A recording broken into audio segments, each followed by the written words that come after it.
श्रीमद् भागवतम से ये पाठ, सप्तम स्कंध, अध्याय 2, असुरराज हिरण्यकशिपु। आज इस अध्याय की 11 नंबर श्लोक। विष्णु द्विज क्रियामूल यज्ञ धर्ममय पुमान् देवऋषि पितृ भूतानां धर्मस्य च परायणं विष्णु द्विज क्रियामूलो यज्ञो धर्ममय पुमान् देवर्षि पितृभूतानां धर्मस्य च परायणम्। शब्दार्थ। विष्णु पूर्ण पुरुषोत्तम भगवान विष्णु। द्विज ब्राह्मणों तथा क्षत्रियों का। क्रियामूल जिसका मूल है यज्ञों एवं वेदों में वर्णित अनुष्ठान को संपन्न करना। यज्ञ साक्षात यज्ञ भगवान विष्णु जो यज्ञ पुरुष कहलाते हैं। धर्ममय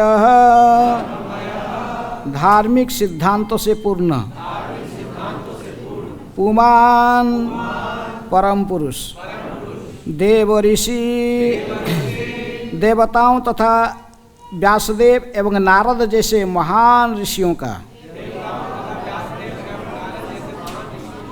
पितृ पूर्वजों का। भूतानां तथा समस्त जीवों का। धर्मस्य धार्मिक सिद्धांतों का। च भी परायणम आश्रय।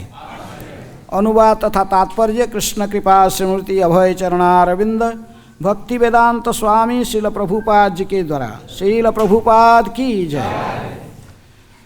ब्राह्मण संस्कृति का मूल सिद्धांत यज्ञों तथा अनुष्ठानों के साक्षात स्वरूप भगवान विष्णु को प्रसन्न करना है। भगवान विष्णु समस्त धार्मिक सिद्धांतों के साक्षात आधार है और वे समस्त देवताओं, महान पितरों तथा जनसामान्य के आश्रय है। यदि ब्राह्मणों का वध कर दिया जाए तो क्षत्रियों को यज्ञ संपन्न करने के लिए प्रेरित करने वाला कोई नहीं रहेगा और इस तरह सारे देवता यज्ञों द्वारा तुष्ट न किए जाने पर स्वतः मर जाएंगे। आज नया न्यू ईयर्स का रिजोल्यूशन पास हो रहा है। तो ये कौन बोल रहे हैं? आप लोग हिरण्यकशिपु से डायरेक्ट सुन रहे हो? किससे सुन रहे हैं? ये क्या चल रहा? संवाद किसका चल रहा? नारद युधिष्ठिर महाराज और नारद का संवाद है। नारद मुनि जो कह रहे, किसको कह रहे? युधिष्ठिर महाराज को कह रहे। वो दोनों जो युधिष्ठिर महाराज नारद बीच में जो बातचीत हो रहा था, फिर इसको कौन कह रहा? सुखदेव गोस्वामी परीक्षित महाराज को कहा। फिर उसी बात को फिर नैमिषारण्य की ऋषियों को कौन कहा? सुत गोस्वामी नैमिषारण्य के ऋषि। कितनी सी पीढ़ी में आ रहा है ये वाणी है, परंपरा से एवं परंपरा प्राप्त है। तो इसलिए उसके बाद फिर प्रभुपाद जी की हैं मुख्य, फिर ये परंपरा से, वैष्णव परंपरा से हम इसको श्रवण कर रहे हैं। लेकिन हमें जानना चाहिए कि भागवत में जितनी भी जो कुछ लिखा गया है वो कोई बद्धजीव के द्वारा नहीं। चाहे हिरण्यकशिपु उवाच, हिरण्यकशिपु कोई बद्धजीव है? नहीं, वो जय विजय है, वैकुंठ के द्वारपाल है। तो इसलिए जीव गोस्वामी अपने संदर्भ में कहते कि टीका में कहते कि श्रीमद् भागवत में जितनी भी पर्सनालिटी के नाम उल्लेख की गई है, चाहे अजामिली हो, हिरण्यकशिपु हो, कहीं भी हो, वो सब बद्धजीव नहीं है। ये ड्रामा में एक्टिंग करने वाला राक्षस है, हैं? वो एक्टिंग करके हमको सिखा रहे।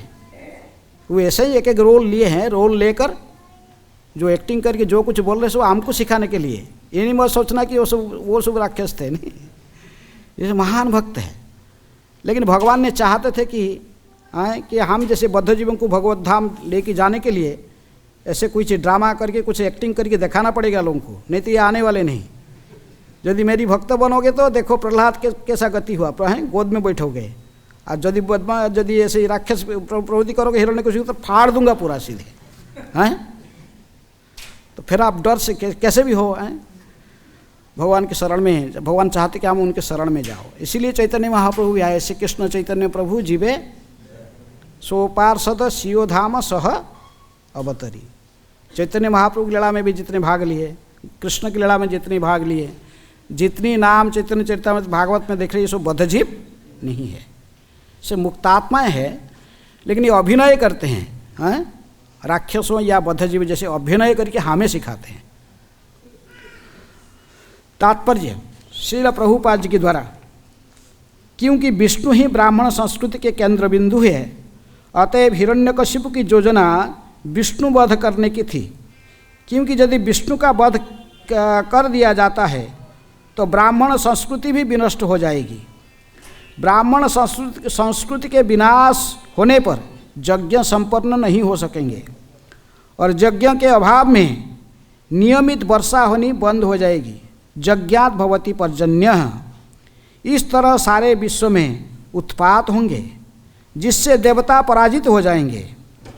इस श्लोक में हमें स्पष्ट संकेत प्राप्त होता है कि वैदिक आर्य सभ्यता के नष्ट होने से मानव समाज किस तरह विशृंखल हो जाता है और ब्राह्मणों द्वारा संपन्न होने वाले वैदिक कर्मकांड बंद हो जाते हैं। कलौ शूद्र संभव, क्योंकि आधुनिक जगत की जनसंख्या अधिकांशतः शूद्र है, अतः ब्राह्मण संस्कृति विनष्ट हो चुकी है और इसे उचित मार्ग पर ले आना अत्यधिक कठिन है। अतः भगवान चैतन्य ने भगवान के पवित्र नाम की कीर्तन की संस्तुति की है, जिससे खोई हुई ब्राह्मण संस्कृति सरलता से पुनर्जीवित हो सकेंगे। हरेर नाम इव केवलम कलौ नास्तेइव नास्तेइव नास्तेइव गतिरन्यथा। आसुरी जनसंख्या में वृद्धि के कारण ब्राह्मण संस्कृति तो विनष्ट हो चुकी है, नहीं ही क्षेत्रीय सरकार है। उल्टे आजकल की सरकार प्रजातांत्रिक है, जिसमें कोई भी शूद्र मतदान द्वारा सरकारी बागडोर अपने हाथ में लेकर शासन हथिया सकता है। कलियुग के विषाक्त प्रभाव के कारण शास्त्र भागवत की 12वें स्कंद के दूसरे अध्याय की 13 नंबर श्लोक के कथन है, दस्यु प्रायेषु राजसु। सरकार दस्युओं अर्थात लुटेरों की नीतियाँ अपनाएगी। इस प्रकार ब्राह्मणों से कोई आदेश नहीं मिलेंगे और यदि मिलें भी तो कोई क्षेत्रीय शासक नहीं होगा जो उनका पालन कर सके। सत्ययुग को छोड़कर पहले भी जब असुरों का प्रभाव था तो हिरण्यकशिपु ने ब्राह्मण संस्कृति तथा क्षेत्रीय सरकार को विनष्ट करने की योजना बनाई थी, जिससे सारे संसार में अराजकता फैल जाए। यद्यपि सत्ययुग में इस योजना को कार्यान्वित कर पाना दुष्कर था, लेकिन शूद्रों तथा असुरों से पूर्ण इस कलियुग में ब्राह्मण संस्कृति विनष्ट हो चुकी है और केवल महामंत्र के कीर्तन से ही पुनर्जीवित हो सकती है। इसीलिए कृष्ण भावनामृत आंदोलन या हरे कृष्ण आंदोलन का सूत्रपात ब्राह्मण संस्कृति को सरलता से पुनर्जीवित करने के लिए किया गया है, जिससे लोग इसी जीवन में सुखी तथा शांतिमय रह सकें और अगले जन्म में ऊपर उठने की तैयारी कर सकें। इस प्रसंग में माधवाचार्य ने ब्रह्मांड पुराण से यह श्लोक उद्धृत किया है, विप्रजज्ञादिमूलं तु हरिरीत्यासुरं मतं हरेरीवं हि सर्वस्य मूलं सम्यक मतो नृपः। हे राजन, असुरगण सोचते हैं कि हरि या भगवान विष्णु का अस्तित्व ब्राह्मणों तथा यज्ञ के कारण है, लेकिन तथ्य तो यह है कि हरि ही ब्राह्मण तथा यज्ञ सहित प्रत्येक वस्तु के कारण है। अतएव हरि कीर्तन या संकीर्तन आंदोलन के प्रचार द्वारा ब्राह्मण संस्कृति तथा क्षेत्रीय सरकार स्वतः वापस आ जाएगी और लोग अत्यंत सुखी होंगे। हरे कृष्ण। ओम अज्ञानातिमिरान्धस्य ज्ञानाञ्जनशलाकया चक्षुरुन्मीलितं येन तस्मै श्रीगुरुभे नमः। श्रीचैतन्यमनोभीष्टं स्थापितं येन भूतले स्वयं रूप कदा मह्यं ददाति स्वपदान्तिकं। वन्देऽहं श्रीगुरुः श्रीयुतपदकमलं श्रीगुरून् वैष्णवांश्च श्रीरूपं साग्रजातं सहगण रघुनाथानितं तं सजीवं साद्वैतं सावधूतं परिजनसहितं कृष्णचैतन्यदेवं श्रीराधाकृष्णपदान् सहगणललिता श्रीविशाखानितांश्च।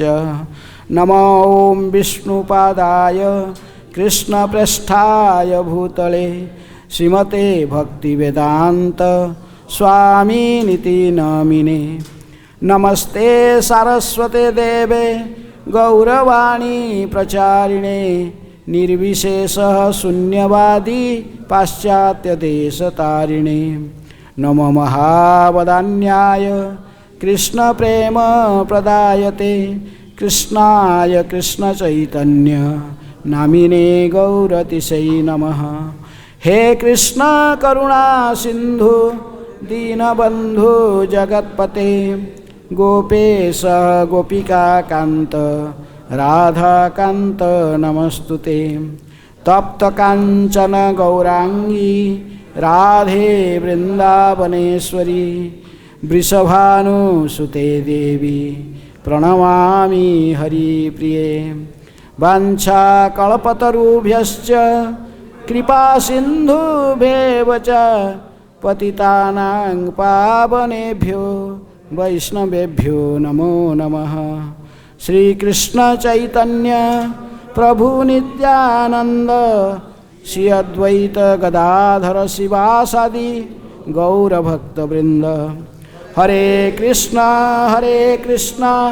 कृष्ण कृष्ण हरे हरे, हरे राम राम राम हरे हरे।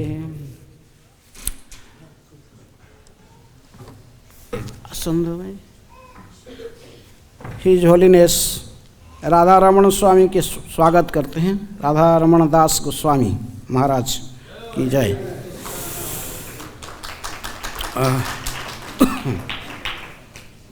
विष्णु द्विज क्रियामूल यज्ञो धर्ममय पुमान् देवर्षि पितृभूतानां धर्मस्य च परायणम्।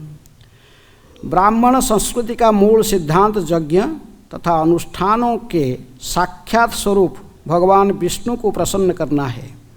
भगवान विष्णु समस्त धार्मिक सिद्धांतों के साक्षात आगार है और वे समस्त देवताओं, महान पितरों तथा जनसामान्य के आश्रय है।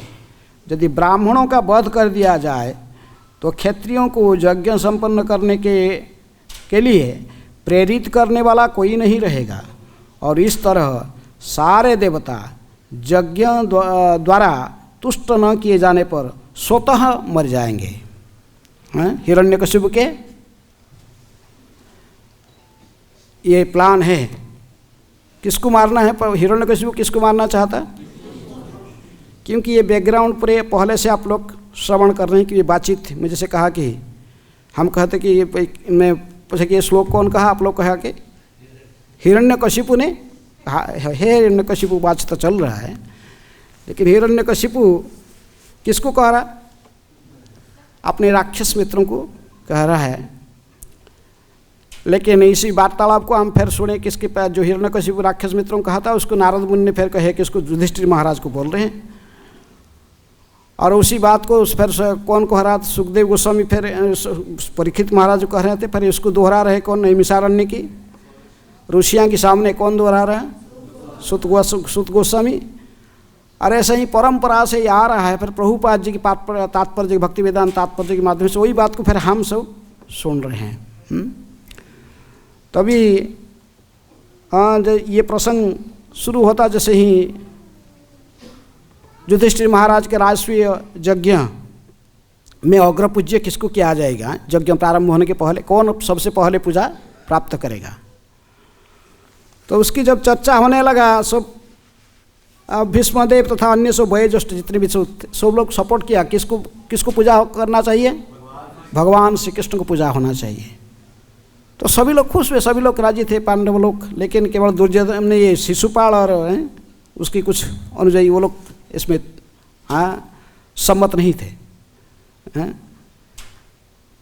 क्योंकि तो वो तभी शिशुपाल ने खड़ा होकर इसका अपोज करने लगा है भूरी सभा में। बोला नहीं, क्योंकि वो उसको बड़ा गुस्सा था। किस लिए भगवान के ऊपर? किस लिए गुस्सा था? पहले से ही तो वो है, क्योंकि वो जन्म हुए इसी के लिए, ईर्षा करने के लिए भगवान को हैं। कौन थे वो दोनों? शिशुपाल दंतवक्र, इसकी पूर्वजन्म में ही वही थे, हिरण्यकशिपु और हिरण्याक्ष। और बीच में फिर तृतीया में आए रावण, कुंभकर्ण बन के आए थे। फिर अभी आए द्वापर में शिशुपाल दंतवक्र हैं। तो इसलिए पहले तो वो तीन जन्म ऐसे आएंगे और भगवान की शत्रुता करेंगे, पहले से ही निर्धारित, भगवान को भी पता है।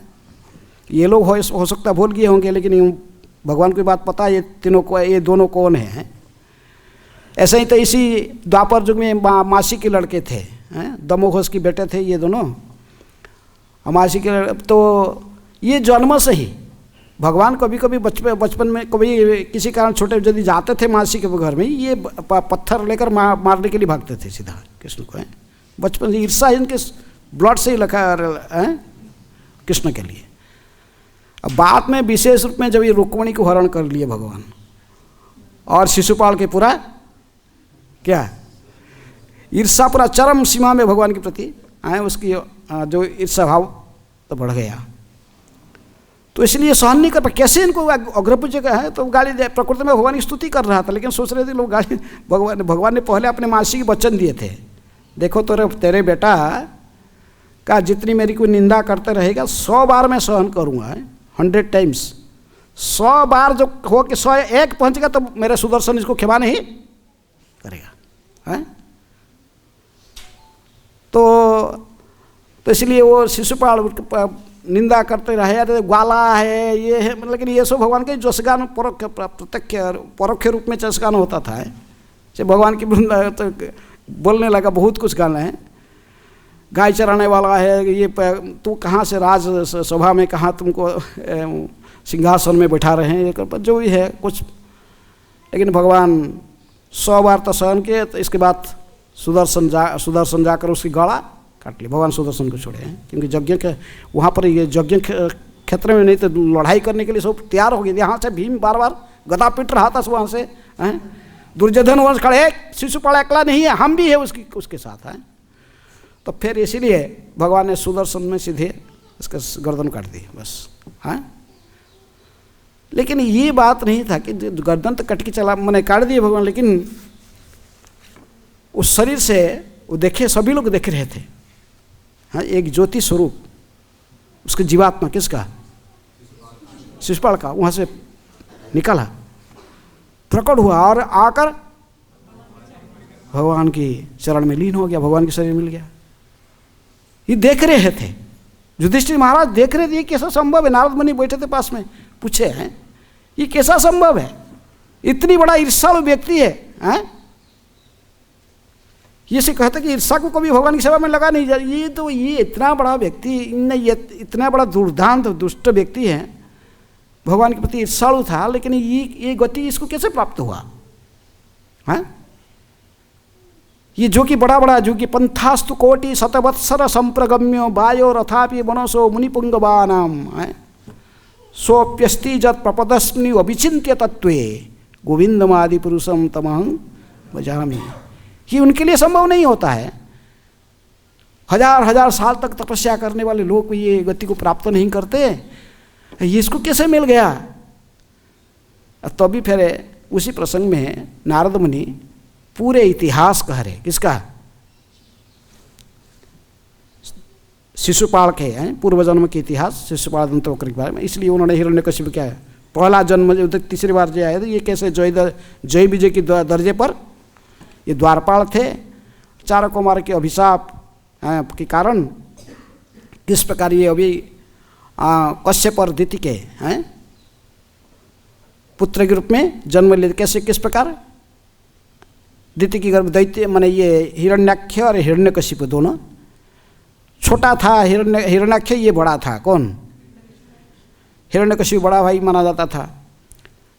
और जो भी, लेकिन ये एकला हिरण्याक्ष इतनी प्रतापी था, हाँ, जैसे वो स्वयं वामन देव कहते हैं उस प्रसंग में कहते कि देखो तुम अपने बड़ी महाराज को जो प्रशंसा कर रहे कहले तुम्हारे वंशज में वो हिरण्याक्ष प्रकट हुआ था।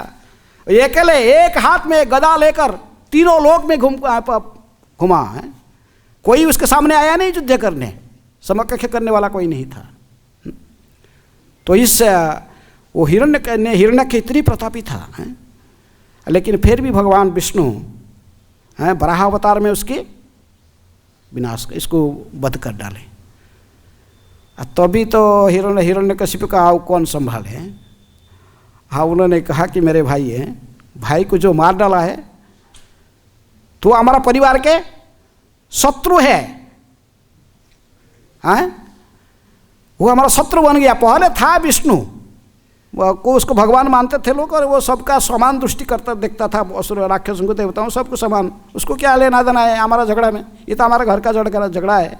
ये दोनों ही के राक्षस और देवता, ये कश्यप के लड़के, कश्यप और हैं कश्यप पिताजी एक ही है। लेकिन ये विष्णु अभी पक्षपात करने, देवता लोगों ने थोड़ा विष्णु का है चमचागिरी की है, उसका कोई माला फाड़ा चढ़ा दिए होंगे, पूजा बस वो उनका पक्ष ले कि मेरे भाई को मार डाला, मैं इसको क्षमा नहीं करूँगा। हाँ, मेरे भाई रक्त का बड़ा शौकीन है। किसका? खून का। मैं मेरे भाई को तर्पण वो विष्णु का रक्त में करना चाहता हूँ। विष्णु का गर्दन को काट लूँगा। ये तो आपने त्रिशूल को उठा के सबके राक्षसों के सामने कहा कि गर्दन में काट लूँगा तो बहुत प्रचुर खून निकलेगा। आज से खून में क्या करूँगा? मेरे भाई को तर्पण। मेरे भाई बड़ा खून की बड़े शौकीन है। ऐसे राक्षसों के सामने कह रहे कि देखो, लेकिन विष्णु तो ऐसे क्रोधित होकर आकाश में देखता था, पूरा आकाश में क्रोधित हो, धूमिल पूरा आकाश धुआं हो जाता था है? तो राक्षस लोग सब खड़ा चारों साइड घिर के थे, जो अन्य नेता सब राक्षसों की हैं। और कहता था कि फिर लेकिन विष्णु तो कैसे, विष्णु को मारूंगा, लेकिन विष्णु कहाँ है? हैं? विष्णु सर्वत्र है, लेकिन वो देख नहीं पाता है, कोई देखने राक्षसों को नहीं दिखाई पड़ता है। जैसे वो मुर्ग क्या नाभि में क्या होता, अब मुर्ग ढूंढता कहाँ है, कस्तूरी कहाँ से सुगंध आ रहा, चारों साइड घूम घूम के पागल हो जाता है। हैं? हिरण्यकशिपु भी ऐसा ही वो ढूंढ रहा है। परमात्मा रूप में भगवान प्रत्येक हृदय में, ईश्वर सर्वभूतानां हृदय से अर्जुन तिष्ठति, लेकिन ये ढूंढ रहा था। हैं? अभी तो पागल हो नहीं, लेकिन देखा कि अरे विष्णु को तो मार लूँगा, वो बोला है, लेकिन विष्णु कहाँ, देखने से मारूंगा कि सामने आएगा तो हैं? तो मायावी है, बड़ा छलिया है, तो ऐसे उसको कहाँ ढूंढूंगा। तो लेकिन अन्य राक्षस लोग को कहा कि देखो, जब तक मैं विष्णु को वध कर नहीं मैंने ढूंढते रहूँगा और इसको वध नहीं कर डाला, मैं इसी कार्य मेरा है, तुम लोग नहीं कर पाओगे ये काम। विष्णु को मारने का काम कोई साधारण व्यक्ति नहीं पाएगा, तो अन्य कोई नहीं कर सकता। हिरण्यकशिपु कहा मैं ही केवल करूँगा ये काम, और जो दूसरे काम है सब तुम लोग को बता रहे, तुम लोग क्या करना है, तुम लोग क्या करना। जैसे कोई प्लान करते ना, बिल्ली का मैंने बिल्ली की घंटी में न बिल्ली की गला में कौन घंटी बांधेगा है। तो अभी कह रहा मैं वध करूँगा किसको? विष्णु को। और आप लोग सब मिलकर मैं जो प्लान कर देता हूँ वो सुनो इसको है। तो विशेष रूप में आज के श्लोक में है वो कहता कि भगवान विष्णु ही हैं, नहीं कहते ब्राह्मण संस्कृति का मूल सिद्धांत यज्ञ तथा अनुष्ठान के साक्षात स्वरूप भगवान विष्णु को प्रसन्न करना है। भगवान विष्णु समस्त धार्मिक सिद्धांतों के साक्षात आगार है और वे समस्त देवताओं, महान पितरों तथा जनसामान्य के आश्रय है। यदि ब्राह्मणों का वध कर दिया जाए तो क्षत्रियों को यज्ञ संपन्न करने के लिए प्रेरित करने वाला कोई नहीं रहेगा और इस तरह सारे देवता यज्ञ द्वारा तुष्ट न किए जाने पर स्वतः मर जाएंगे। तो किसको मारने के लिए बोल रहा है? राक्षस, जो अन्य जो लीडर्स हो राक्षस के, इनको हिरण्यकशिपु कह रहा है कि आप लोग का काम है सारे ब्राह्मणों को मार डालो। पहले ये ब्राह्मण रहेंगे ना यज्ञ होगा। विष्णु द्विज क्रियामूल यज्ञ धर्ममय पुमान। जितनी यज्ञ सब होता है, यज्ञ किसको प्रसन्न करने किया जाता है? भगवान विष्णु को प्रसन्न करने के लिए किया जाता है। लेकिन ये यज्ञ, लेकिन भगवान को विष्णु करने के लिए यज्ञ करता कौन? यज्ञ को करने वाले ये ब्राह्मण हैं। ये ब्राह्मण ही यज्ञ की द्विज क्रियामूल, यज्ञ करने वाला के इनका जो जड़ में ये ब्राह्मण है। ये ब्राह्मण ही यज्ञ करते हैं। यदि ब्राह्मण समाज में नहीं रहेंगे यज्ञ कौन करेगा? हैं? लेकिन यज्ञ करना शूद्र का काम नहीं है, वैश्य का काम नहीं। वैश्य धन दे सकता, क्षत्रिय का काम भी नहीं, वो मंत्र उच्चारण नहीं कर यज्ञ नहीं करेगा। यज्ञ करने वाला ही ये जो है ब्राह्मण है। और ये ब्राह्मण ही यज्ञ करने से देवता भी प्रसन्न, देवताओं की भी भोजन मिलता है और विष्णु भी प्रसन्न होता है। भगवान विष्णु को प्रसन्न करने के लिए ये ही ब्राह्मण लोग ही, ये ही यज्ञ का क्रियामूल है। और इसी की यदि ब्राह्मण को इसलिए तुम लोग वध करो, देवर्षि पितृभूतानां धर्मस्य च परायणम है। क्योंकि यदि ब्राह्मण को वध किया जाए तो क्षत्रियों का यज्ञ संपन्न करने के लिए प्रेरित करने वाला कोई नहीं रहेगा। इस तरह सारे देवता यज्ञ द्वारा तुष्ट न किए जाने पर स्वतः मर जाएंगे। आपको कुछ करना नहीं, आपको इनको डायरेक्ट मर्डर करने का जरूरत नहीं है, हथियार लेके सब ब्राह्मण मरना। लेकिन आप एक काम करो, क्या करो? ब्राह्मणों को ही मारो। समाज में जो ब्राह्मण है, जो प्रभुपाद जी ने कहते थे कि मैं हम जो इस्कॉन सोसाइटी को जो बनाए हैं, इसका एक लक्ष्य है कुछ ब्राह्मण को क्रिएट करना है। कहते कि ब्राह्मण को क्रिएट करने से ब्राह्मण फिर वो सब संभालेंगे, यज्ञ करेंगे, सब भगवान विष्णु प्रसन्न ऐसे। तो लेकिन हिरण्यकशिपु को ठीक उल्टा नीति है। वो आपने भगवान को हरा किसको मारने के लिए? ब्राह्मण को मार डालो। क्योंकि ये ब्राह्मण सब यज्ञ करते हैं। ये यज्ञ करने से ही यज्ञ में जैसे आहुति करते हैं ना, स्वाहा देते हैं, इंद्राय स्वाहा वरुणाय, सो देवताओं को भी आहार मिल जाता है। इसलिए देवताओं के यज्ञ करने से उनका शक्ति भी बढ़ता है। किसका? देवता जो हमारा शत्रु है। लेकिन ये सारे देवताओं की भी जो मूल है, जो वो कौन है? कि भगवान कहते कि भुक्तारं यज्ञ तपसा सर्वलोक महेश्वरम सुहृदम सर्वभूतानां ज्ञात्वा मां शांतिरुच्यति है। 5वें अध्याय गीता की अंतिम श्लोक है, 29 नंबर श्लोक। तो भगवान कहते मैं ही सब यज्ञ तपस्या की एकमात्र भोक्ता हूँ। यज्ञ तपसा सर्वलोक महेश्वरम है, तीनों लोकों की मैं ही महेश्वर माने सृष्टि स्थिति प्रलय के अधिकारी हूँ। सर्वलोक महेश्वरम, और प्रत्येक जीवात्माओं की मैं ही एकमात्र सुहृद मित्र हूँ। सुहृदम सर्वभूतानाम, इसको जो समझ लेता है फिर वो उसको कभी अशांति को प्राप्त नहीं करता। ज्ञात्वा मां शांति, वो शांति को प्राप्त कर लेता है। तो हिरण्यकशिपु को तो समझ गया, बोला वो भी खुद कहा है यज्ञ तपस्या का भोक्ता, इसलिए यज्ञ होगा ना भोक्ता बनेगा। इसलिए कहा कि सब ब्राह्मणों को जाकर गांव जाओ, सब ब्राह्मण बस्ती में सब घुसो, सब ब्राह्मण को समाप्त करो। ब्रह्म हत्या का कोई डर नहीं है। तो इसलिए प्रभुपाद जी कहते कि ये तो उस समय सत्ययुग में था, हिरण्यकशिपु सोच रहा था कि ब्राह्मणों की वध करेगा, ब्राह्मण संस्कृति को नष्ट करेगा, लेकिन अभी कलियुग में ब्राह्मण संस्कृति ऑलरेडी नष्ट हो चुका है। हाँ, ब्राह्मण संस्कृति प्राय नष्ट हो चुका है।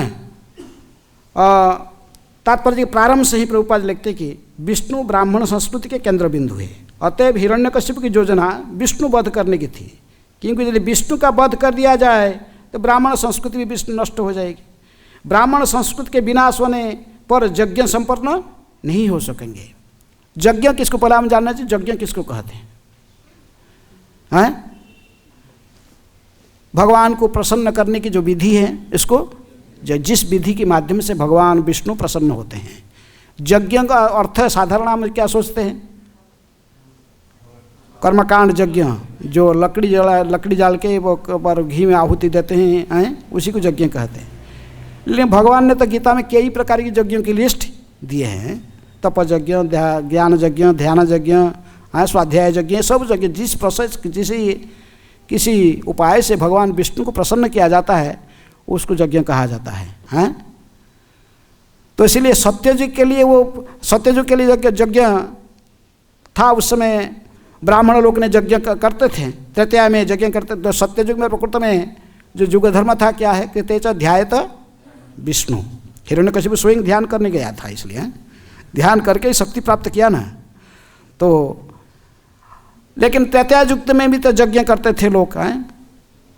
जजते मुखई, तैतयांग जजते मुखई, द्वापरंग परिचर्यायांग, कलौ तत् हरिकीर्तनात्। हाँ, नारद पंचरात्रि विधि से अर्चा विग्रह की अर्चना करके भगवान विष्णु को प्रसन्न करना, वो तो द्वापर युग में था। नहीं, कलि युग में जो विधि है वो क्या है? हरिकीर्तनात्। कृष्ण वर्ण त्वेषा कृष्णम सांग पांग अस्त्र पार्षदम यज्ञे संकीर्तन प्रायैर जजंती ही सुमेधसा। इस कलि युग में ये 11 स्कंद के पंचम अध्याय कि कितना नंबर श्लोक? 32 या ऐसे 32-33 श्लोक है। तो कहते हैं कि सुमेधसा, जो सबसे बुद्धिमान मनुष्य इसी युग में क्या करते हैं? वो संकीर्तन यज्ञ के माध्यम से भगवान विष्णु को पूजन करते हैं, विष्णु को प्रसन्न करने के लिए प्रयास करते हैं। इसीलिए प्रभुपाद जी ने हमें भी सलाह देते कि इसी कलियुग में ऐसे कर्मकांड यज्ञ बा, जो जिस प्रकार जिस रीति में हिरण्यकशिपु जो यज्ञ की चर्चा कर रहा है, वैसा यज्ञ करना अभी संभव नहीं है। कलियुग में ऐसा यज्ञ कर पाना संभव नहीं है। कई शुद्ध गाय की दूध ना घी मिलता है। जो यज्ञ में जो आहुति दी जाती है घी, स्वाहा कही के इंद्राय स्वाहा, जो घी देगा वो घी कौन सा होना चाहिए? गाय का शुद्ध घी होना चाहिए। आप भैंस का घी डालोगे तो भैंस खाएंगे देवता? महिषासुर था ना, महिष भैंस। और देवता लोग भैंस का घी खाते नहीं है, तो वह तो आशीर्वाद देंगे नहीं। तुम जब भैंस का घी में स्वाहा करोगे, आशीर्वाद न देकर अभिशाप देगी जाएगा। क्या खिला रहा है हमको? भैंस खिला रहा है, भैंस का तो घी खिला रहा है। तो घी तो कहीं मिलेगा नहीं, लकड़ी तो कहीं मिल जाता लकड़ी, लेकिन घी नहीं मिलने वाला है। और क्या चाहिए? ब्राह्मण। प्राचीन काल में जो यज्ञ होता था सत्ययुग त्रेतया युग में जो यज्ञ करते थे हिरण्य के जो यज्ञ, वो यज्ञ में मैचबॉक्स लगाते थे आग लगाने के लिए। नहीं, ब्राह्मण इतनी पावरफुल होते थे कि ब्राह्मण अग्निदेव को आवाहन करते थे मंत्र में, मंत्र पाठ करके आवाहन करते तो अग्नि प्रकट होते थे। अभी कोई है यज्ञ में कैसे अग्नि को बुलाने वाला? कोई ब्राह्मण नहीं है। तो योग्य ब्राह्मण है ना तो घी ठीक से मिलेगा। तो कलि युग में ऐसा यज्ञ कर पाना संभव नहीं है। ना अन्य प्रकार की जितनी प्रकार की यज्ञ और सब लिस्ट दी गई, वो कोई भी यज्ञ ठीक से नहीं, स्वाध्याय करने कोई मंत्र भी ठीक से उच्चारण नहीं कर पाते हैं कोई ब्राह्मण। तो इसलिए इस कलि युग में श्रील प्रभुपाद जी सलाह देते कि इसलिए हमें इस्कॉन सोसाइटी में ये यज्ञ की संस्तुति करते। कौन सा यज्ञ? हरे हरे कृष्ण कृष्ण कृष्ण हरे हरे, हरे राम राम राम हरे हरे। प्रभुपाद जी लिखते हैं हरे नाम हरे नाम इव केवलम कलौ नास्तेव नास्तेव नास्तेव इति षोडशकं नामना कलौ कलमश नाशनम। ना तो परतरोपाय सर्ववेदेषु दृश्यते। सारे वेदों में छीन भीन कर हमें देख लिया, और कोई उपाय नहीं है। ये 16 शब्द और 32 अक्षर वाले ये जो हरे कृष्ण महामंत्र है, इसी मंत्र को जपा कर, इसी मंत्र के जप और कीर्तन के माध्यम से ही कलिहत मनुष्यों की ही कलमश दूर होकर ये भगवत धाम जाने के लिए योग्य बन जाएंगे।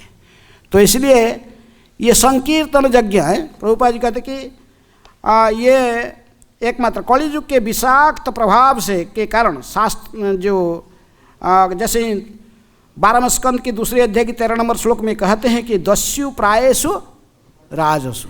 हाँ, ये कलियुग में जो सो राजा होंगे वो सो कैसे होंगे? दस्यु जैसे लुटेरे हैं। ये प्रजाओं के हित नहीं सोचेंगे। अभी तो डेमोक्रेसी चल रहा है। क्या चल रहा है? डेमोक्रेसी, डेमोक्रेसी है। The government by the people, for the people end of the people है। वो अमेरिका के राष्ट्रपति था, वो कह दिया था, अब्राहम लिंकन था। लेकिन ये वो सब शूद्रों के द्वारा जो प्रभुपाद जी का शूद्रों के द्वारा चुने हुए जो गवर्नमेंट है, वो भी सब शूद्र होते हैं। तो इसलिए शासन करने के इलेक्शन समय में ये तो सब बड़े प्रतिश्रुति देते हैं, हमें वोट दोगे तो हमें आपको क्या देंगे? राम राज्य है। लेकिन राम राज्य की कोई डेफिनेशन को पता भी नहीं है। राम राज्य किसको कहते हैं? इनको राम राज्य पता है? कि पॉलिटिशियन जो कहते हैं राम राज्य किसको कहते हैं? सुखदेव गोस्वामी कहते हैं 9वें स्कंद में राम राज्य की थोड़ा सूचना देते हैं राम राज्य के।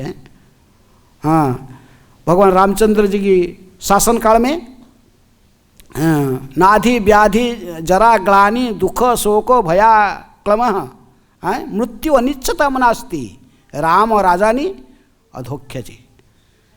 जो अधोख्य जो भगवान रामचंद्र जी शासन करते थे, उससे 3 प्रकार के क्लेश लोग प्राप्त नहीं करते। ना अधिभौतिक, अधिदैविक, आध्यात्मिक क्लेश नहीं भुगते थे। व्याधि, किसी प्रकार की व्याधि नहीं होता था। नाधि व्याधि जरा, वृद्धावस्था है, ग्लानि, लोग चाहे कोई ऐसे ही कष्ट दुश्चिंताग्रस्त नहीं होते थे। जरा ग्लानि, दुख शोक भय क्लम, ये सब कुछ नहीं था। बड़ा यहाँ तक ये क्या कहा जाए, मृत्यु अनिच्छताम नास्ति, इच्छा मृत्यु। द्वापर में तो एक ही इच्छा मृत्यु था, किसका? देखो मस्त, जो रामचंद्र जी स्वयं विराजमान थे, बैठे थे सम्राट होकर राज सिंहासन में। जमराज की हिम्मत नहीं था वो राम राज्य में प्रवेश करके इसको उठा के ले जाए। हाँ, राजा जब इस प्रकार होता है, धार्मिक धर्म के सिद्धांत पर चलता है, तो इसलिए आज, लेकिन आज के पॉलिटिशियन कहते कि हम तुमको रामराज देंगे रोटी कपड़ा और मकान ये दे देना, राम राज्य हो गया। राम राज्य में कोई मानसिक अशांति भी लोगों को प्राप्त नहीं होता था। कोई पिताजी के सामने उसका बेटा भी नहीं मरता था। तो कहानी सब जानते हैं। तो इसलिए, लेकिन आज की राज्य में तो सब जो राजा तथाकथित राज्य लूटरे हैं। भागवत कहते हैं कि सो कलियुग के जो राजा होंगे सब लूटरे होंगे। इसलिए प्रभुपाद जी और एक कोट करते जो माधवाचार्य से कि विप्र जाति मूल विप्र यज्ञादि मूलं तो हरिर इति असुरंग मतम हरेरीव ही सर्वस्व मूलं सम्यक मत नृप। हे राजन, असुरगण सोचते हैं कि हरि या भगवान विष्णु का अस्तित्व ब्राह्मण तथा यज्ञों के कारण है, लेकिन तथ्य तो यह है कि हरि ही ब्राह्मण तथा यज्ञ सहित प्रत्येक वस्तु का कारण है। सर्व कारण कारणम कौन है? गोविंदम, कृष्ण। लेकिन राक्षस ठीक उल्टा सोचता है, ये सोचते कारण कौन है? यहाँ ब्राह्मण को समाप्त करेंगे। हिरण्यकशिपु कहता है ब्राह्मण को समाप्त कर देगा तो यज्ञ बंद हो जाएगा। बांध यज्ञ बंद हो जाने से देवताओं को खाना नहीं मिलेगा, देवता लोग सब भूखे मर जाएंगे, ऐसा ही आपने मर जाएंगे। और विष्णु तो फिर विष्णु कोई पूजा करने वाला नहीं है, विष्णु भी समाप्त। यज्ञ बंद करने से सब ठीक हो जाएगा। लेकिन यज्ञ करने वाले तो ब्राह्मण है ना, ब्राह्मण को सब मार डालो। ऐसे सब यज्ञ करते हैं। लेकिन कलि युग में यज्ञ क्या है? यज्ञ संकीर्तन प्राय। ये संकीर्तन यज्ञ ये कलि युग के लिए रिकमेंडेड है। ये 16 शब्द 32 अक्षर वाले हरे कृष्ण महामंत्र के माध्यम से ही प्रभुपाद जी ने ये आंदोलन को स्थापित किया। अमेरिका में गए टम्स्किन स्क्वायर पार्क में, एक कुछ नहीं था, ऐसे वृक्ष के नीचे बैठकर अकेले आए कीर्तन करे। क्या कीर्तन किए? हरे कृष्ण कृष्ण कृष्ण हरे हरे हरे राम राम राम हरे हरे। आंदोलन यहीं से शुरू हुआ। अकेले ही, प्रभुपाद जी कोई नहीं था, कोई पास हो गए, अकेले ही ताली मार के केवल ताली बजाते हुए केवल कीर्तन किए। उससे सब हिप्पी है, लड़का लड़की सब आ गए, बढ़ गए, बैठ गए, प्रभुपाद जी गिर गए। प्रभुपाद जी ने कृष्ण को धन्यवाद दिया, बहुत आपने अच्छा किया, इतने सारे लोगों को मेरे पास ले आया है। तो प्रभुपाद जी खड़े होकर फिर इनको प्रवचन देने लगे। सब पढ़े लिखे लड़का लड़की थे, सब हैं। हिप्पी मूवमेंट चलता था, वियतनाम युद्ध चलता था, इसलिए इस युद्ध में गवर्नमेंट सबको फोर्सफुली भेज रहा था, ये जाना नहीं चाहते थे, इसलिए घर बार छोड़ के घूम रहे थे इधर उधर। घर में नहीं जाते, सब पार्क में ही सो जाते थे, हैं ऐसे ही। तो इसीलिए प्रभुपाद जी कहते कि इस कलयुग में कोई सूची संपन्न नहीं है। धर्म के 4 पैर, प्राय 3 पैर नष्ट हो चुका है। धर्म के 4 पैर क्या है? सत्य, शौच, दया, तप। इस कलयुग सब नष्ट हो चुका है, हैं? तपस्या तो सब, ये चारों तो पैर थे, कब थे?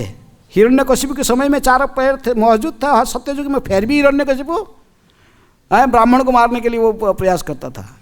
अभी तो आस्ते आस्ते तृतीया युग में तो सत्य ने क्या नष्ट हो गया। सत्ययुग का समाप्त होते ही एक पैर धर्म का नष्ट हुआ, जिस कारण से लोग तपस्या छोड़ दिए। किसका? नशा करना। लोग नशा करना शुरू कर देते। कोई नशा करके तपस्या करता है, जैसे देखे बाबा लोग चिलम पीते हैं और सोच ध्यान करेंगे। चिलम पी के बाद शराब पी के कोई ध्यान करता है? नशा करने के ध्यान तो एक पैर धर्म का चला गया। फिर जीवों के प्रति दया नष्ट किया। क्या किया? जीवों को यज्ञ के नाम लेकर, यज्ञ तो चलता था तृतीया में, लेकिन ये यज्ञ के नाम लेकर सब लोग क्या करने लगे? दया नष्ट हो गया, इसलिए वो भी चला गया। फिर तृतीया जो कि शुद्धता था, पवित्रता था, शौचता के कारण यज्ञ करते थे ब्राह्मण लोग, ने क्या अर्चन करते थे, भगवान की अर्चन होता था। तो आस्ते आस्ते पवित्रता भी नष्ट हो गया, अवैध संग शुरू हो गया है। नारियों के प्रति, स्त्रियों के प्रति अत्याचार करने लगे हैं। तो अवैध संग शुरू हो गया, तो फिर पवित्रता नष्ट हो गया है। और बाकी क्या बचा हुआ? सत्य। सत्य केवल इसलिए इस कलयुग में ये बचा हुआ, सत्य को छुपाने के लिए कोशिश करो, छुपेगा नहीं, वो घूम फिर के सामने आ जाएगा। तो ये कलयुग के मनुष्य इसलिए और कुछ करने वाले नहीं। भागवत इसलिए कहते कि कृतेच ध्यायत विष्णु तयंग जजते मुखई द्वापरंग परिचर्ययंग कड़ौ तत् कड़ौ दोष निधे राजन अस्ति ही एक महान गुण कीर्तना देव कृष्णस्य मुक्त संग परंग ब्रजेत। इसीलिए प्रभुपाद जी नाम को सलाह देते हैं, हरे नाम हरे नाम इव केवलम कड़ौ नास्ते हिरण्यकशिपु की चेला मत बनो। प्रभुपाद जी कहते कि न्यू ईयर रिजोल्यूशन इसको मत बनाओ। किसको? हिरण्यकशिपु का पढ़े तो ये भागवत का बोलेगी, तो भागवत श्लोक में तक बोला गया ये है नहीं, तो इसको नहीं। इसलिए न्यू ईयर्स का जो रिजोल्यूशन है, ऐसे तो हमारा न्यू ईयर्स कब है? गौराब्द है, गौरांग महाप्रभु की जन्म से। ये तो क्रिश्चियन लोग अपने क्रिश्चियन कैलेंडर को, हमारा ये सभ्यता इतनी डिग्रेडेड हो चुका है, इतनी पतन हो चुके हैं, हम पाश्चात्य लोगों को अनुकरण करते रहे हैं। वो उनका कैलेंडर तक मान रहे हैं हम। देखो उनका जीसस क्राइस्ट के जन्म से वो कैलेंडर, हमारा कहते इंडिया में कितना कैलेंडर भी है, शकाब्द है एक है और कई है सब, गौराब्द है। हम गौराब्द क्यों? गौरांग गौड़ीय वैष्णव है, तो गौरांग महाप्रभु की जन्म से ही मानना चाहिए गौराब्द है, गौर पूर्णिमा से हमारा काउंटिंग करना। ये कोई जरूरी है ना कि वही ख्रीष्टाब्द ही काउंट करें। ज्योतिष गणना में ये सब कोई काम करता है, तो लेकिन फिर भी हम उसी को चल रहे हो धारा है। भेड़ का न्याय, क्या बोलते हैं इसको? भेड़ का न्याय। क्योंकि भेड़ कहीं जाता, चलता रास्ता में सीधा लाइन में जाता, तो सामने जो भेड़ है वो भेड़ जो जहाँ जाएगा सारे पीछे जितने भेड़ सब ऐसे जाएंगे। एक डंडा ले लो और सामने वाले भेड़ जा रहा है लेकिन सामने ऐसे थोड़ा ऊंचा करके डंडा को ऐसे खड़ा सीधा तो जंपिंग करके जाएगा उसको। इसके बाद लाठी निकाल लो, निकाल देने से क्या होगा, जितनी भेड़ आएंगे सब देखेंगे पहला वाला भेड़ इधर जंपिंग किया था तो सब जंपिंग करेंगे। तो ऐसा चल रहा है। अरे कोई अंग्रेज लोग थे वो शासन करते थे देश में, तो वो लोग चला दिया था तो चलो यहाँ क्रिश्चियन कैलेंडर शुरू कर दिया था। इसका पहले हमारा कुछ कैलेंडर नहीं था ना कि हमारे देश में पंजिका था कि नहीं, कैलेंडर था कि नहीं, सब चलता था। लेकिन वो हमको सोचते हम मुझे पागल हो जाते। मैं कल रात को देखा इधर इतना जोर से, मैंने ठीक है कीर्तन करना अच्छा है, सो मैंने न्यू ईयर्स हैं, लेकिन हमारे कोई जन्माष्टमी राधा कि गौर पूर्णिमा में भी ऐसा कोई मस्ती नहीं होता है। न्यू ईयर्स कह के कितने निरीह जीवों को काटते हैं लोग, हैं मांस के मीट खाएंगे, ये मछली का, ये सब कितने निरीह जीवों को वध करके आनंद लेते हैं, शराब ये सब है। तो इसलिए ऐसे नहीं। प्रभुपाद जी जब गए तो लंदन में लोग पूछे स्वामी जी क्यों आए इधर, हमारे पास तो सब है, बाइबल है, ये है, हम तो तुम इधर क्यों आए। प्रभुपाद जी कहे कि आप, मैं इधर आया नहीं कुछ लेने के लिए तुमसे, कुछ देने के लिए आया हूँ मैं। आप लोग इतने साल 300 बहुत साल हमारे देश में शासन किया और सब लूट लूट के लेके आया है, यहाँ तक कि कोहिनूर मणि को भी ले गए हैं। कोहिनूर मणि कहाँ था, हैं शाहजहां के वो मयूर सिंहासन में था। अभी जो किसी फंक्शन होता है इंग्लैंड में तो उनकी जो रानी है वो कोहिनूर का मणि धारण करती है, वहीं से लेके गए। तो कोहिनूर तो प्रभुपाद जी कहे कि मैं आप तो सब लूट के लाया लेकिन जो छोड़ के आए थे ना उसको देने के लिए आया हूँ। हैं क्या छोड़ के गए थे, हमारा संस्कृति है, सनातन संस्कृति। सनातन संस्कृति को लेकर हमारा जो प्रकृति में जो मूल्यवान चीज़ जो तुमको लाना उसको नहीं लाया, उसको छोड़ के आया, इसलिए इसको देने आया हूँ। गीता को नहीं, गीता भागवत के जो संदेश को आप लोग नहीं लाया, इसी को देने आया हूँ, हैं कुछ लेने नहीं आया हूँ। लेकिन हम सब नकल करना चाहते, उल्टे तो देखो सब वो उनका कैलेंडर, उनका सब वो संस्कृति चलते रहता है।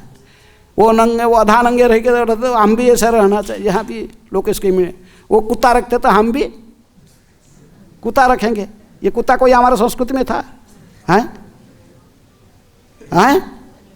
ये इतनी नहीं था, कोई घर के बाहर, घर के अंदर नहीं रखता था, बाहर पर अभी वो भी शुरू हो गया। सब संस्कृति वही हम इमिटेशन करते हैं। इसलिए न्यू ईयर्स का रिजोल्यूशन है, कुछ नकारात्मक, कुछ सकारात्मक, कुछ नकारात्मक, पॉजिटिव नेगेटिव होना चाहिए, हैं। तो हमारा जो न्यू ईयर का रिजोल्यूशन हम तो सही तो न्यू ईयर्स डे के आरंभ होगा हमारा, कहाँ से, कब से, हैं गौर पूर्णिमा में। लेकिन यदि भी कोई ऐसा रिजोल्यूशन बना, आप अभी फिर भी बनाना चाहते हैं तो ऐसा रिजोल्यूशन है, हमें 4 नियम पालन करेंगे, स्ट्रिक्टली ब्रेकिंग नहीं करेंगे, हैं। हमें प्रत्येक दिन क्या करेंगे, माला पर जपा, एक दिन भी फेलियर नहीं होगा, माला बढ़ाएंगे, जपा करने बोले, इस रिजोल्यूशन हमें इस प्रकार रिजोल्यूशन लेना चाहिए। हमें सनातन संस्कृति की प्रचार करेंगे, गीता की वितरण करेंगे, भागवत के संदेश लोगों के पास पहुंचाएंगे, ये सब रिजोल्यूशन हमें इसी प्रकार लेना चाहिए। ना हमें वो पाश्चात्य तो उनको अनुकरण करेंगे, उनका मार्ग देके चलेंगे, नहीं, हैं। हमारा इतिहास है, संस्कृति है, ये सनातन संस्कृति यही सबसे प्राचीन संस्कृति है, हैं? तो हमें हमारी उन्नत संस्कृति को छोड़कर कभी अन्य जो अनुन्नत जो सब म्लेच्छ और जवानों की संस्कृति को नहीं अपनाना चाहिए, हैं। वैदिक संस्कृति को अपनाना चाहिए। और श्रील प्रभुपाद जी जैसे सलाह देते कि इस कलि युग में यही एकमात्र गति है, हरे नाम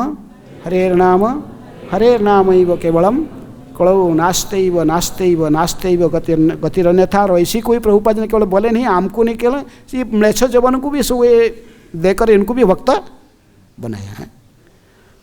तो इसलिए आप ऐसे ही कुछ रिजोल्यूशन लीजिए, माला बढ़ाइए, हैं, अधिक माला जपा करेंगे, हम भागवत डेली एक श्लोक तात्पर्य के साथ पढ़ेंगे भागवत।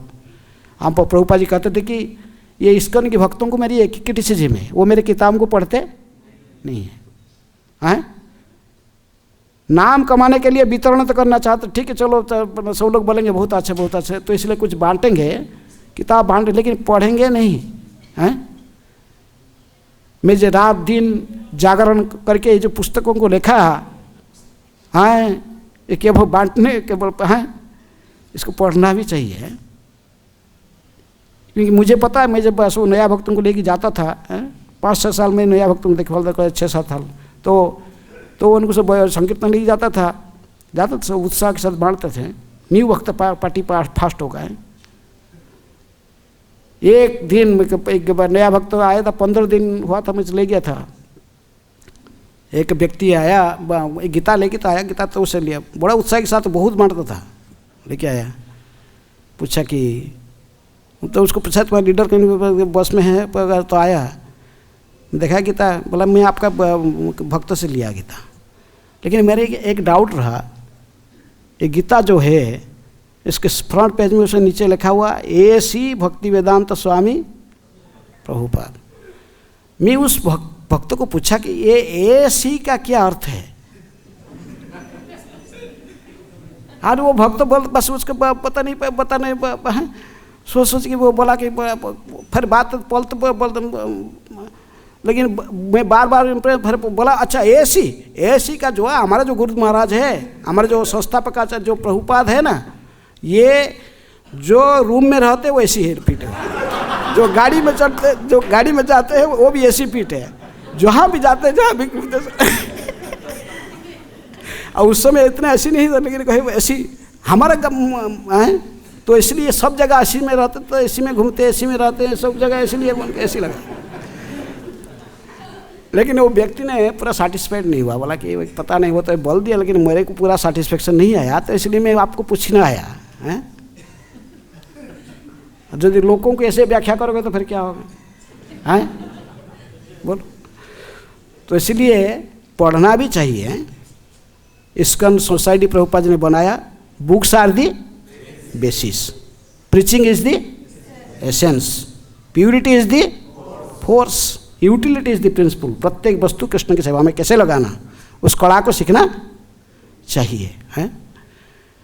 इसलिए किताब को नहीं पढ़ोगे तो कैसा प्रचार करोगे, पढ़ने के लिए इसको पढ़ना भी चाहिए। इसलिए न्यू ईयर्स का रिजोल्यूशन इसी ढंग से कुछ होना चाहिए। हम गुरु को प्रसन्न करने के लिए, प्रभुपाद जी को प्रसन्न करने के लिए हम पढ़ते नहीं, तो आज डिसाइड करें कम से कम हम कुछ पढ़ेंगे, एक श्लोक कम से कम शुरू करें, तात्पर्य के साथ, शब्दार्थ अनुवाद तात्पर्य के साथ पढ़ेंगे। प्रत्येक दिन हम एक भागवत के श्लोक अनुवाद तात्पर्य के साथ पढ़ेंगे, समझेंगे। ऐसा कुछ निर्णय लेना जरूरी है। हम माला जपेंगे, अधिक से माला जपेंगे, 4 रेगुलरिटी प्रिंसिपल ठीक से पालन करते हैं, ठीक से पालन करिए। ये सब ऐसे कुछ रेजोल्यूशन लेकर फिर ये साल को बिताना चाहिए, इसको प्रैक्टिकल जीवन में उतारना चाहिए। हिरण्यकशिपु का अपना रेजोल्यूशन है, सारे ब्राह्मणों को, लेकिन हम तो हमारा रेजोल्यूशन कुछ उसके अपोजिट होना चाहिए। ठीक है, कोई किसके कमेंट है, प्रश्न है?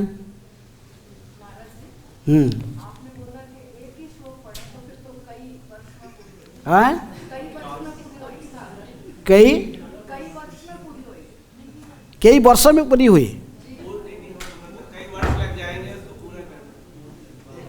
तो प्रभुपाद जी की जो कोई भागवत का एक श्लोक शब्दार्थ, जैसे प्रभुपाद जी ने इसका शब्दार्थ क्या है, शब्दार्थ के साथ पढ़ के फिर इसके अनुवाद क्या है, फिर उसके भावार्थ क्या है, ऐसा फिर आगे आगे प्रसंग को चलना चाहिए। हाँ, एक ही श्लोक तो भक्ति सिद्धांत सरस्वती ठाकुर की तरफ पढ़ोगे तो फिर अलग हो जाए। भागवत की पहला श्लोक ही 6 महीना लगेगा, तो ठीक है। आप जैसे चाहे जैसे, लेकिन पढ़ो कुछ ना कुछ है। हाँ,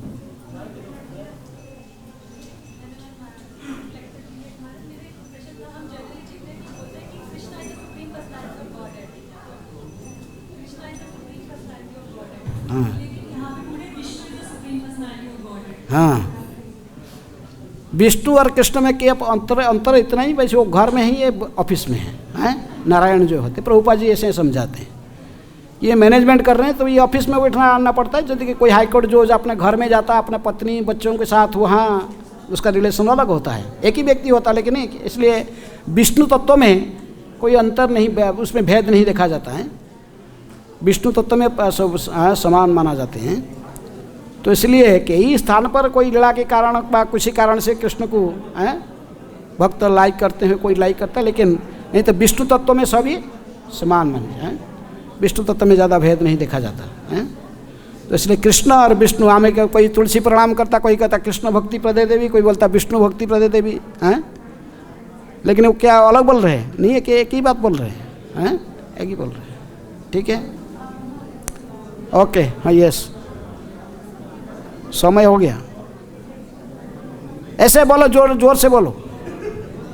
आपने जो यज्ञों के लिए बताया था कि कलयुग में अग्निकुंड यज्ञ हम संभव नहीं है। हाँ, तो महाराज हमारे इस्कॉन में भी दीक्षा समारोह में अग्निकुंड यज्ञ करते हैं। चलो ठीक है, उसको कर लेना, जो कर रहे हैं तो ज़्यादा फैनाटिक भी नहीं बनने का है। जो चल रहा तो चल रहा, लेकिन हमारा जो कृष्ण बलराम मंदिर जो प्रतिष्ठित हो रहा था, जो डेटी इंस्टॉलेशन हो रहा था, तो यज्ञ में हो रहा था, बहुत बड़ा यज्ञ हुआ, सब बड़े बड़े पंडित आए, लेकिन प्रभुपाद जी ने अपने शिष्यों को कहा कि आप लोग क्या करो, ये असली यज्ञ है, संकीर्तन के माध्यम से वो भगवान अवतरित होंगे हैं। शुद्ध नाम संकीर्तन होगा तभी कृष्ण गोलोक से आए। गोलोक प्रेम धन हरिनाम संकीर्तन है। हरिनाम संकीर्तन ये गोलोक का प्रेम धन है, चैतन्य महाप्रभु उसको लेके आए। ये हरिनाम संकीर्तन के माध्यम से भगवान अवतरित होते हैं। इसलिए प्रभुपाद जी कहे कि असली डेटी इंस्टॉलेशन होगा ये कीर्तन के माध्यम से। चैतन्य जो नरोत्तम दास ठाकुर जो अपने खेतरी गाँव में डेटिंग की इंस्टॉल कर रहे थे, वहाँ कीर्तन कर रहे थे, स्वयं लीडिंग कर रहे थे। तो हजार हजार भक्त नाचते थे, कहते उस कीर्तन के बीच में सभी लोग देखा। कौन प्रकट हुआ? गौरांग महाप्रभु, नित्यानंद प्रभु, अद्वैत आचार्य, पंचतत्व और सारे गौरव भक्त साक्षात जो 500 साल पहले जो ऑलरेडी अंतर्जान हो चुके थे, ये सब फिर प्रकट हो गए हैं। इसलिए कली युग के लिए प्रभुपाद जी कहते कि वही संकीर्तन यज्ञ असली यज्ञ हैं। इस यज्ञ के माध्यम से सब कुछ होता, लेकिन फिर भी लोगों को समझाने के लिए ये कभी कभी थोड़ा करना जरूरी है, क्योंकि सब आप पूरा सब लोग मानेंगे नहीं हैं। आप ऐसा कहोगे तो फैनाटिक नहीं बनने, सब लोग नहीं, सब मानेंगे नहीं। तो इसलिए कुछ लोगों को दिखाने के लिए भी कुछ करना पड़ता है। ठीक है, ओके, हरे कृष्ण। ग्रंथराज श्रीमद् भागवतम की जय, श्रील प्रभुपाद की जय।